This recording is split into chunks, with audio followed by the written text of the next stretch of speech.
talo. Eto nga ngayon mga ka-One Stories ang naging storya sa naging laro ng Sacramento Kings at Golden State Warriors. Sa parte nga po ng Golden State, may pagkakataon na nga sana silang maipaabot sa overtime ang laro, ngunit na-depensahan nga ito ng maayos ng Pelicans. At pagdating naman sa Sacramento Kings, well, hawak nga po nila sana ang momentum sa buong laro at hawak nila ang kalamangan, ngunit nag-iba ang ihip ng hangin sa huling segundo yan ng fourth quarter matapos mabitawan ni De'Aaron Fox ang bola at nagresulta ng kanilang pagkatalo. Sa ngayon, nasa pang-siyam ang Kings, pang-sampu naman ang Warriors. Tara na talakayin natin yan at pag-usapan ng rason kaya pala hindi kabado si LeBron James sa play-in tournament. Mukhang pumapabor pa sa kanila ngayon ang tadhana. Pero bago yan, please don't forget to hit the notification bell at mag-subscribe sa aking channel.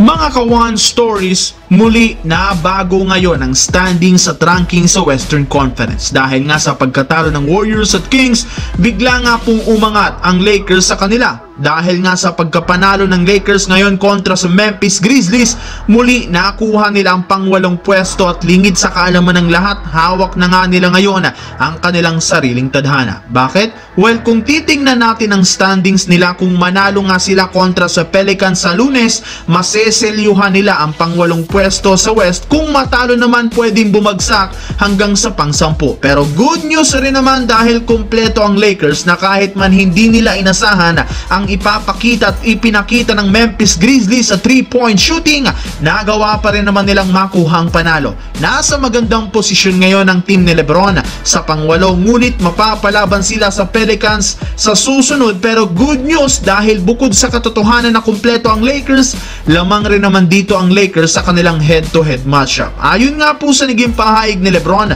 basta't buo sila, kayang-kaya nilang makipag-compete sa kahit anumang team. Kailangan nga ngayong ibalik muli ng Lakers ang kanilang ginawa at game plan noon in-season tournament ng matambakan nila ang New Orleans Pelicans. Sa kabilang banda naman mga ka-One Stories sa Kings at Warriors, kung ngayon nga pong araw mga ka-One Stories ang tapos ng regular season, mismong Warriors at Kings ang maglalaban, pero dahil nga hawak ng Kings ang tiebreaker, sa kanila ang home court advantage. Dahil nga sa kanilang pagbaba sa pang-siyam at pang-10 pwesto, malaki ang tsansang silang dalawa ang magkatapat. Nakadepende nga sa Lakers ngayon ang magiging kalagayan ng dalawang ito. Kung manalo ang Lakers, panigurado sila ang makakatapat. Kaya naman ang tanong, sino nga bang magiging lamang sa dalawang ito? Warriors nga ba o Kings? Well, kung pagbabasihan natin ang regular season series, lamang dito ang Kings. Sa home court, hawak nga ito ng Sacramento Kings, ngunit